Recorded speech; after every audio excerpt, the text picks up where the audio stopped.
Read, read, read, read, read. If it's signboard, read it. If it's a poster, read it. Never push knowledge away. If you can't afford it, travel in your mind.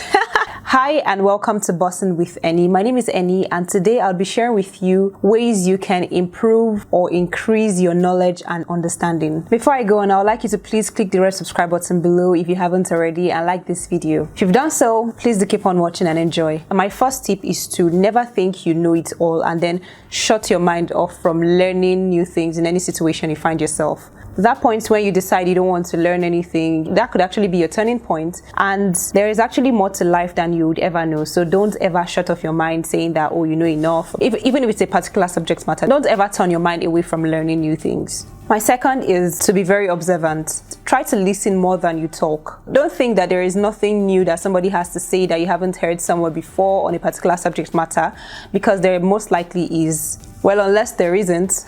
Unless two people have the same brain and mind, then maybe there isn't. Because if you're hearing a particular subject matter from two different people, there's a guarantee that you would learn one new thing from each person. Even if they are saying the same thing, sometimes you have to hear something repeatedly for it to stick properly, okay? And for you to actually adopt. For example, music. If I hear a song once, I might not be interested, especially if it's a song that doesn't have meaning or make any sense. But if I keep hearing it repeatedly, I'm going somewhere, I'm hearing it, I'm just in my house, somebody's playing it from somewhere on the street, it will definitely stick, and at some point I'll find myself singing it. For example, Rema songs. Let's not go there, but yeah. My third is to consume content you can learn from. There's enough content out there for you to actually consume and get educated about this particular subject matter and even many subject matters. You can consume content by reading anything and everything. Read, read, read, read, read. If it's signboard, read it. If it's a poster, read it. If you don't know what it means or what it's referring to, read it anyways. If you go out, maybe you're walking on the street or you're driving, read street signs. Read the names of shops, read the names of restaurants. At some point, all these things that you're reading actually connect. When everything comes together, it actually becomes very powerful. Another thing you can do is watch TV, watch movies. Movies actually give you insights into some of the things that happen in real life. Some movies are not just for cruise or story's sake. They're actually real stuff that have happened or probably will happen in the future. So when you're watching movies or watching television or watching anything, you have to be intentional about learning. So my favorite app to discover new things is Pinterest and sometimes Facebook groups. Some are related to content, some are related to business, some are related to travel, things I just want to know more about. I join communities, okay? So they're just opportunities and outlets for me to learn more about different things. I want to know your favorite platform or your favorite mode of consumption. Let me know down in the comments. You can also read books. Read books about particular subject matters. Read novels, read educational books, read magazines, read newspapers. It can never be enough. You just have to keep consuming, okay? My fourth is to take courses. If you want to learn a lot at once about a particular subject matter, your best bet is to take courses.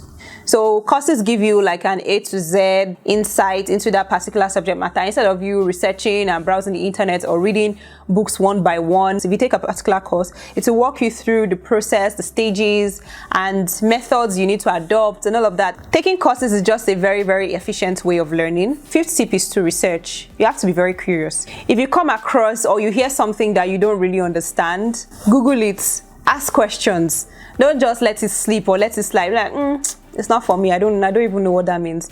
If you came across it, there's probably a reason why you came across it and it's probably meant to have an impact in your life. So why let it go? So there is no harm. It doesn't cost you anything to actually find out more details about it. It might be something that will actually help you. One thing I'll leave you with is never push knowledge away, okay? Don't take knowledge for granted, no matter how small. Sixth way to improve your knowledge is to mingle with people who have more experience than you.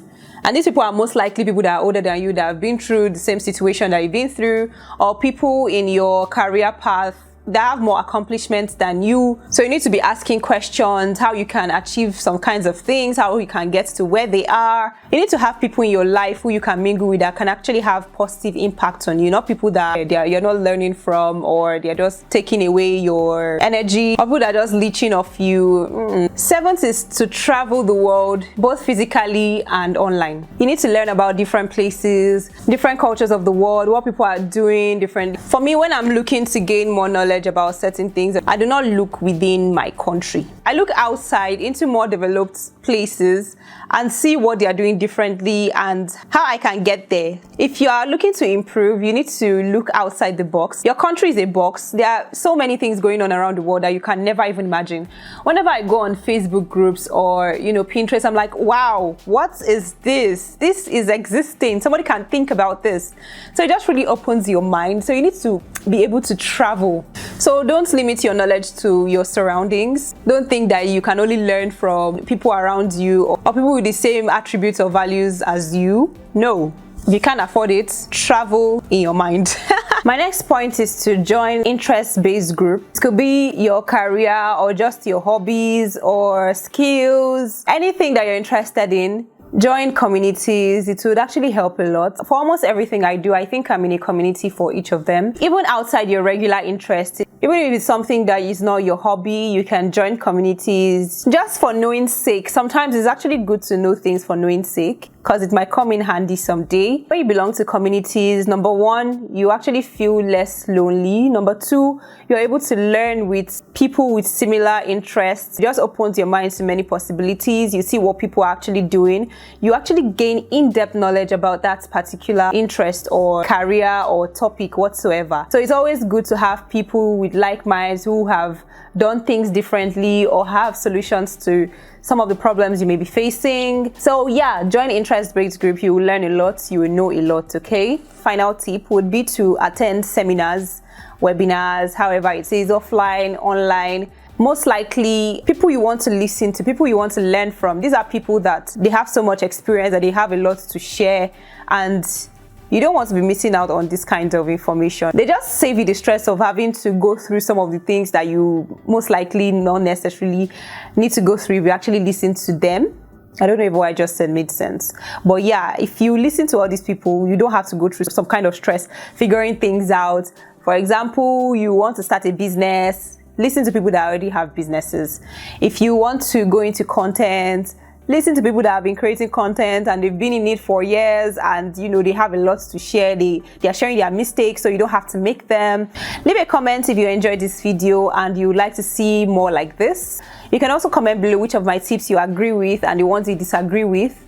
If you also have tips that you use to improve your knowledge, let us know down in the comments so we can learn. And thanks so much for watching. I would like to keep you on this channel, so I can do so if you click the red subscribe button below and turn on all post notifications. On this channel, we share career, business, personal development, personal finance content aimed at the boss girl that you are. So please share with someone that will find this helpful. You can see more information in the pinned comment below and the description box. Until my next video, please do have a good time and keep bossing. See ya and bye. Mwah.